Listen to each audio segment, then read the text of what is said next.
Hello everyone, before we begin, those who haven't seen episode 1, this is a project I am likely to abandon. Every 10 days roughly, we will talk about every single decade in AD. Watch the first episode for more information. First off, I would like to talk about things that should have been mentioned in the first episode. First of all is my amazing animators. Please thank these guys, they put way more effort into this than I did. They are Simple Tunes and Doggo Nation. The other thing I didn't mention last time was Australia. Australia, for all our intents and purposes, was tribal and not much of note happened, similar to North America, which we mentioned last time. Since we didn't mention them last time, let's talk about them first. While Australia had changed the landscape of the continent and also advanced its technologies in years past, things hadn't changed much since the second decade. Although note that just like modern-day Australia, most of the population lived on the coast, as the outback had fully developed into the monster desert we know it as today. Now that we covered Australia, we're going to talk about my home, North America. In the last episode, it was a bit inaccurate to say that nothing of importance was recorded. While yes, the written record is sparse, the archaeological record is much more telling, and is, from what I can tell, the main resource historians use for documenting North American history. So let's talk about what happened in North America in the second decade, and also the first decade, since I neglected them pretty badly. The first thing I would like to mention is a society that had existed for a while at this point in western Alaska near the Bering Strait. Not much is known about the specifics of their politics, but they are known as the Norton. They were, generally speaking, very advanced hunter-gatherers, sustaining off of not much more than the animals they hunted. They also exploited what natural resources were available. The next group of people I wanted to mention is the Adena culture in and around modern-day Ohio.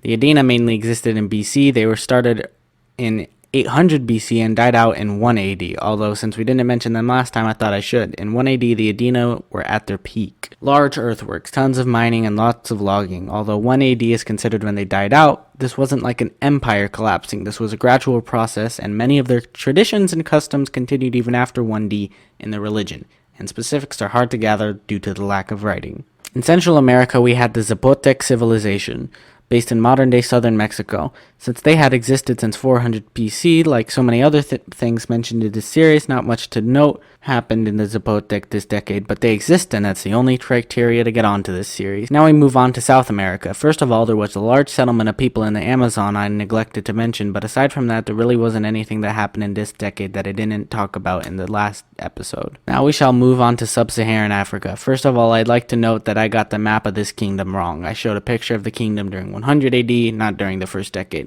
Aside from that, there's not much to mention about Aksum, but keep in mind that the kingdom was more powerful than I let on. As for the Nook people we talked about last time, not much occurred during this decade that we didn't talk about in the last decade. Let's move onwards to the Middle East. Well, last time I did mention the Parthenon and the Roman empires, I forgot to mention that the two powers had come together and signed a peace. So for now, at the very least, the Parthenons and the Romans were at peace. The northern Middle East was divided between the two powers. The next thing we need to follow up with is Jesus. As I said, Jesus was born just before AD.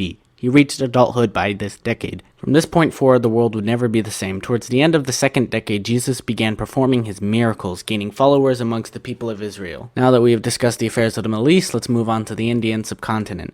The Indo-Parthenon kingdom we mentioned last time was still around, and because of the theme of this episode is things we didn't mention last time, let's talk about the Sātavāhana Empire. The Sātavāhana Empire was an empire located in the south of India. They started expanding northward this decade. On to East Asia. The Han still ruled China. Something I didn't mention last time was the fact that the Western Han ended in the previous decade. During this decade, China was under the rule of Wang Mang. The happenings in the rest of East Asia were covered in the last episode. Not much to follow up with Japan. Now that the time has come, we shall talk about Europe and the Roman Empire. As I said, Jesus was born and began to amass followers, and a nail was put into Rome's coffin. Then Augustus died 4 years into this decade, and then another nail was put into Rome's coffin.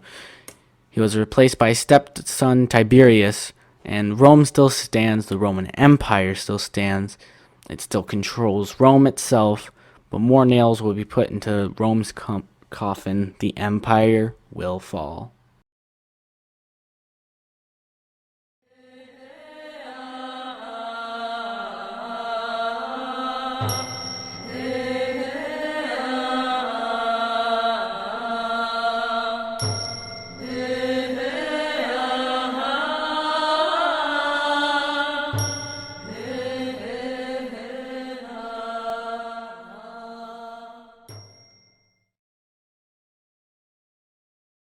While Australia had changed the landscape of the continent and also advanced its technologies in years past, things haven't changed much during this